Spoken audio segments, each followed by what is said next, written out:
Hello दोस्तों, welcome to sleepy classes. चलिए quickly जो है ज्योग्राफी का प्रीमिक्स शुरू करते हैं। आज हम 3-4 बहुत बढ़िया कॉन्सेप्ट देखेंगे, पर पहले आप इन क्वेश्चंस को देख लीजिए, कुछ सेकंड पॉज कीजिए और सॉल्व करने की कोशिश कीजिए।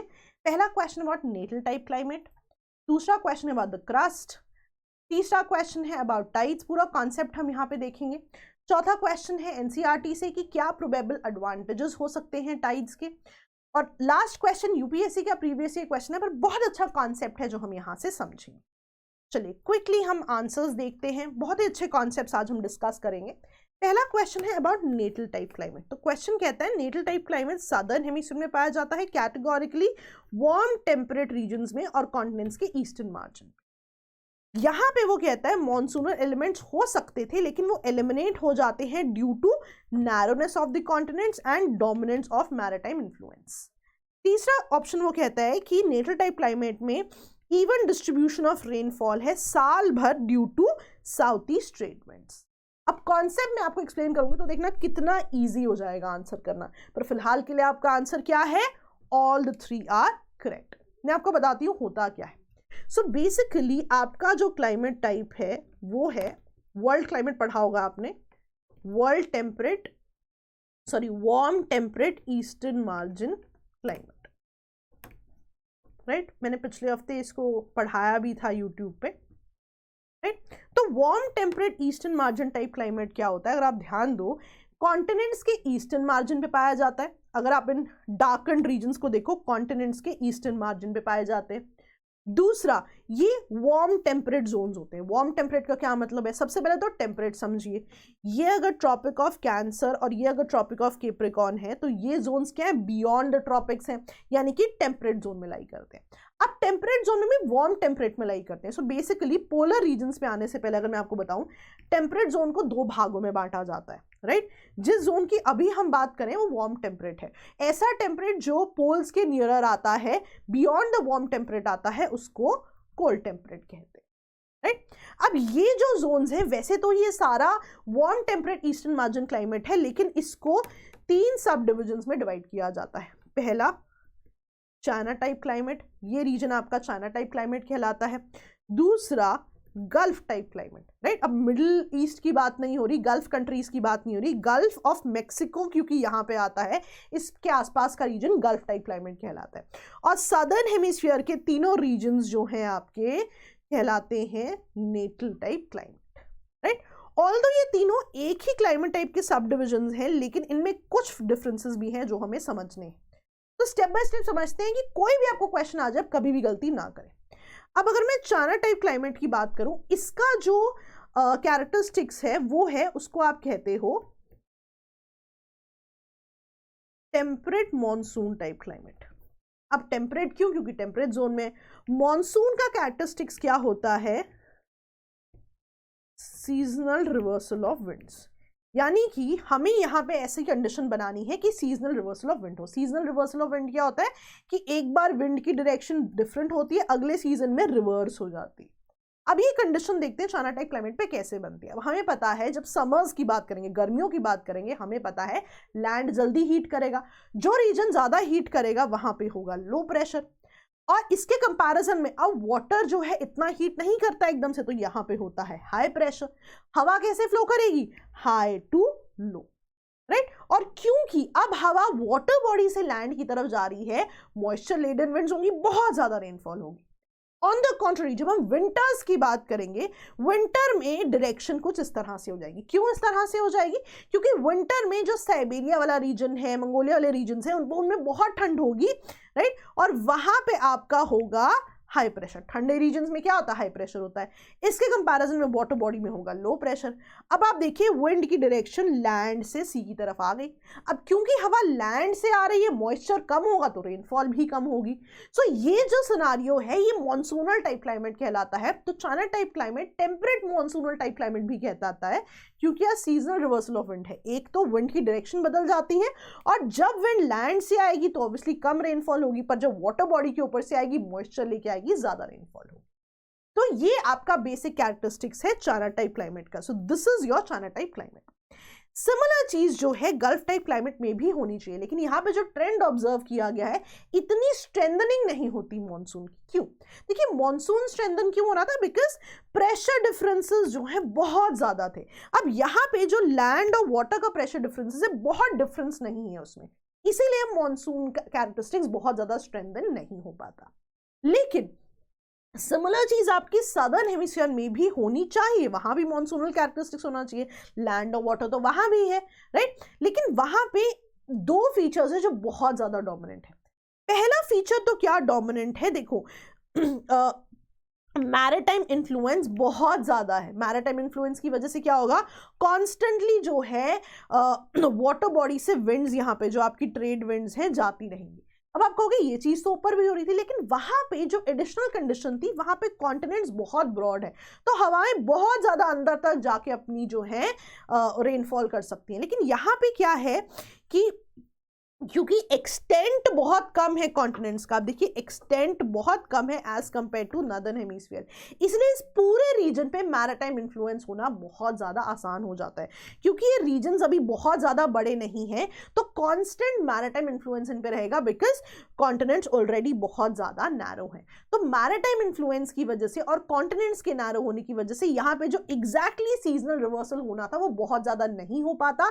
साल भर यहाँ पे विंड्स डायरेक्टली अफेक्ट करती हैं, साउथ ईस्ट ट्रेड विंड्स आती हैं, अपने साथ वाटर बॉडी से मॉइस्चर लेके आती हैं और साल भर रेनफॉल करती हैं। इसीलिए अगर आप नेटल के कैरेक्टरिस्टिक्स देखोगे तो यहाँ पे इवन डिस्ट्रीब्यूशन ऑफ रेनफॉल होगी साल भर, categorically due to south east trade winds.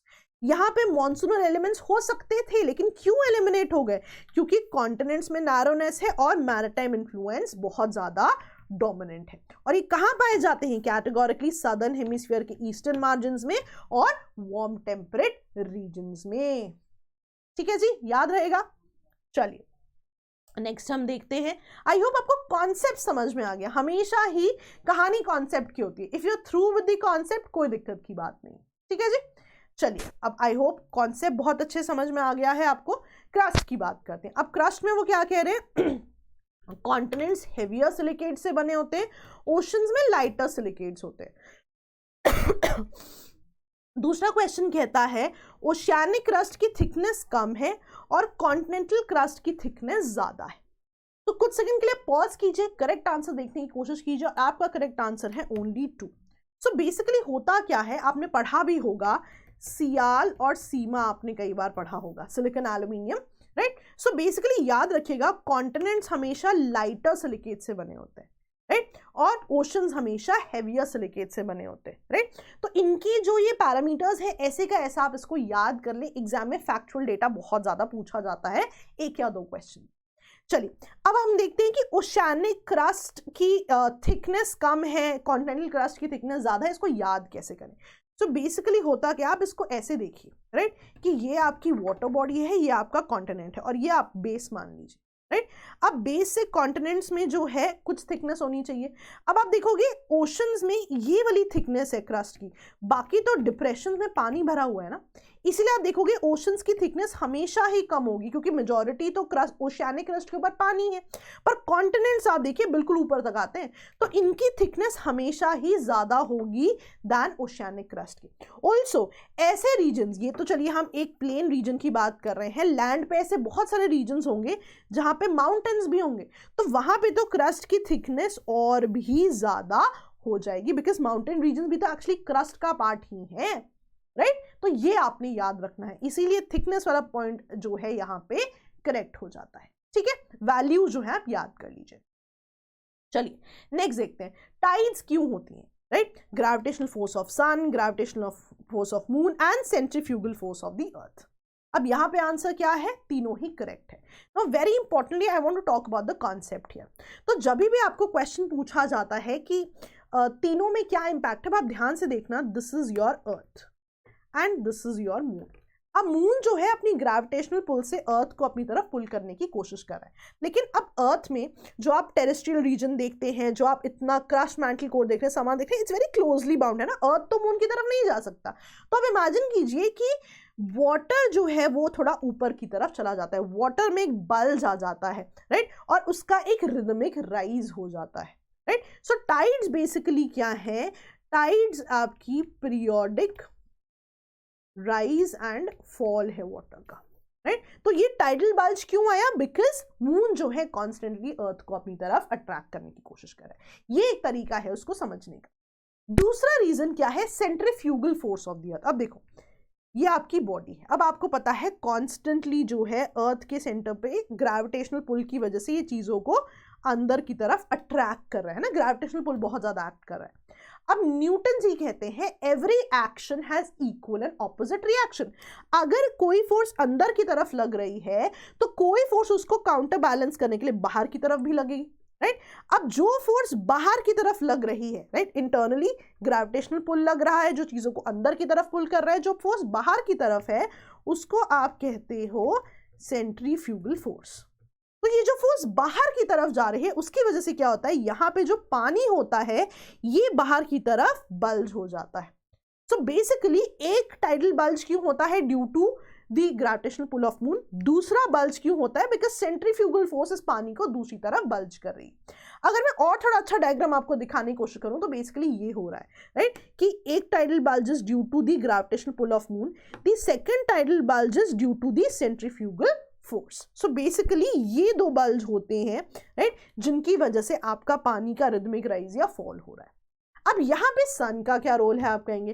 तो सन का रोल बेसिकली क्या है? वो मून के ग्रेविटेशनल पुल को ज्यादा या कम कर सकता है। लेट्स सी कैसे, राइट।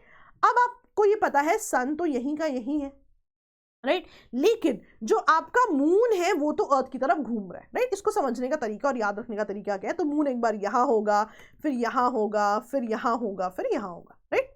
अब होगा क्या कि जब तो मून और सन एक तरफ है, दोनों का ग्रेविटेशनल पुल बहुत ज्यादा एक्ट करेगा और जो सन है वो मून के ग्रेविटेशनल पुल को और स्ट्रेंथन करके और ज्यादा टाइडल बल्ज पे आएगा।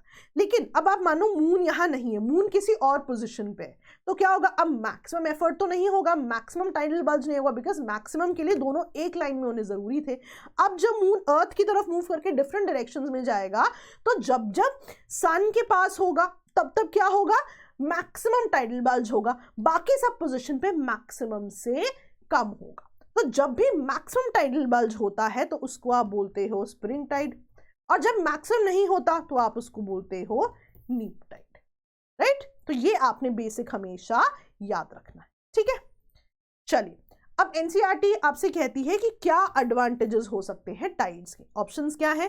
टाइड्स नेविगेशन में, हाई टाइड्स नेविगेशन में हेल्प कर सकती हैं, हाई टाइड्स फिशिंग में हेल्प कर सकती हैं और कुछ जगहों पे इलेक्ट्रिसिटी भी जनरेट करा सकती हैं। तो यहां पे करेक्ट ऑप्शन क्या है? 3।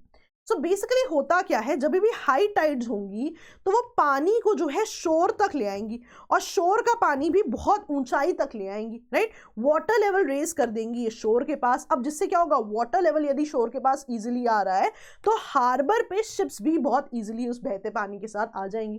प्लस इससे एक और चीज क्या होगी कि ज्यादा से ज्यादा फिश जो है शोर के पास आ जाएंगी ड्यू टू हाई टाइड्स, जिसकी वजह से क्या होगा? फिशरमैन को बहुत अच्छी फिश कैच होगी। और तीसरा, जहां पे भी राइज एंड फॉल होता है टाइड्स का, राइट, आपने कभी देखा भी होगा कि जो आपकी टर्बाइन्स होती हैं उन पे ऊपर से जो है बहुत तेजी से पानी को गिराया जाता है टू जनरेट इलेक्ट्रिसिटी। तो जब रिदमिक राइज एंड फॉल होगा इन टाइड्स का, कैटेगोरिकली हाई टाइड्स जहां होंगी उनको टर्बाइन्स लगा के जो है इलेक्ट्रिसिटी भी जनरेट करवाई जा सकती है। तो इसीलिए आपके तीनों ऑप्शंस जो है करेक्ट हो जाते हैं, नेविगेशन भी, फिशिंग भी, और सम प्लेसेस पे इलेक्ट्रिसिटी भी जनरेट कराई जा सकती है, ठीक है। चलिए लास्ट क्वेश्चन देखते हैं, very very interesting question. Question कहता है, ट्रॉपिकल जोन और टेम्परेट जोन की बात करता है कि ट्रॉपिकल जोन में western sections of the ocean are warmer than the eastern sections, और क्यों? Due to trade winds. और टेम्परेट जोन में कहता है कि वेस्टर्लीज ईस्टर्न सेक्शंस को वार्मर करती हैं दैन वेस्टर्न सेक्शंस। तो 2 मिनट के लिए इसे ध्यान से पढ़िए और आंसर कीजिए, मैं आपको पूरा कॉन्सेप्ट बताऊंगी, दोनों ही करेक्ट हैं आपके। अब ना सबसे पहले मैं आपको बताती हूँ कि वेस्टर्न सेक्शंस ऑफ ओशन या ईस्टर्न सेक्शन ऑफ ओशन का क्या मतलब है, राइट। अब आप देखिए, ये आपका ओशन है, आप अटलांटिक ओशन मान के चलिए, right. Atlantic ocean, Pacific ocean, Indian ocean, एक ओशन ले लेते हैं। अब ओशन के ईस्टर्न सेक्शंस का मतलब है ओशन का ये है ईस्टर्न सेक्शन और ओशन का ये है वेस्टर्न सेक्शन, ठीक है। अब क्वेश्चन हमारा क्या कहता है कि ट्रॉपिकल जोन में हमने ओशन के वेस्टर्न सेक्शन की बात करनी है, और टेम्परेट जोन में हमने ओशन के ईस्टर्न सेक्शंस की बात करनी है, ठीक है।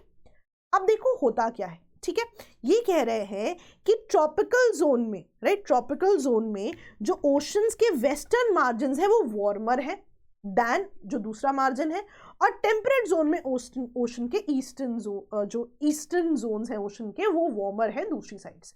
अब इसको समझते हैं कैसे। देखो बेसिक मैकेनिज्म ना बहुत सिंपल है, हमने इसे कॉम्प्लिकेट कर देते हैं। मान लो ये ओशन वाटर है, अब ओशन वाटर एक लेवल तक ही वार्म होगा, है ना, एक लेवल तक ही वार्म क्यों होगा, क्योंकि इंसुलेशन ही एक लेवल तक आती है ना। अब होगा क्या, मान लो गर्म पानी है, अब वो जो वार्मर वाटर है किस तरफ मूव करेगा, जिस तरफ हवा की डायरेक्शन होगी, राइट। तो अब मान लो कि अगर हवा की डायरेक्शन वेस्ट टू ईस्ट जा रही है तो आपका वार्म वाटर भी ईस्ट की तरफ इकट्ठा हो जाएगा, लेकिन अगर हवा की डायरेक्शन ही ईस्ट टू वेस्ट है तो अब वार्मर सेक्शंस कहाँ आएंगे, वेस्ट की तरफ आ जाएंगे। So this is what actually happens, ठीक है। अब अगर आप देखो वेस्टर्लीज जो है इस तरफ आ रही है, राइट, फ्रॉम द ईस्ट ये जो है इस रीजन में आ रही है, तो अब आप देखिए वेस्टर्लीज इस तरफ आ रही है, तो वार्मर वाटर को कहाँ पे लेके जाएंगी, इस तरफ लेकर जाएंगी। ऑन द कॉन्ट्ररी अगर आप ट्रेड विंड्स को देखो, यहाँ पे ट्रेड विंड्स देखिए they are coming towards east, तो ट्रेड विंड्स जो हैं टूवर्ड्स ईस्टर्न मार्जिन आएंगी, तो ईस्टर्न रीजन की तरफ, राइट, सॉरी, ट्रेड विंड्स जो हैं कॉन्टिनेंट्स के वेस्टर्न मार्जिन पे आ रही हैं, तो ये कॉन्टिनेंट्स के वेस्टर्न रीजन्स पे क्या लेके जाएंगी, आपके वार्मर वाटर को लेकर जाएंगे। That's it. दोबारा बता रही हूँ, ध्यान से देखना, ठीक है, थोड़ा सा कंफ्यूजिंग है ये कॉन्सेप्ट, पर ये इजी भी बहुत है कि पानी जो है, राइट, वार्मर एक लिमिट तक होगा, और जो ऊपर वाला अब सारा पानी वार्म है तो उसकी डायरेक्शन क्या होगी, कहाँ पे इकट्ठा होगा, जिस तरफ हवा की डायरेक्शन है। अब अगर हवा ईस्ट की तरफ जा रही है तो गर्म पानी भी ईस्ट की तरफ जाएगा। So that is what happens in the temperate zones, right? कि यहाँ पे जो हवा है, right, वेस्टर्लीज है, वेस्टर्लीज आप देखिए वेस्ट टू ईस्ट जा रही है, तो पानी भी जो है वेस्ट टू ईस्ट ही जाएगा, और गर्म पानी कहाँ पे इकट्ठा होगा, ओशंस के ईस्टर्न मार्जिन पे, कहाँ पे, टेम्परेट जोन में।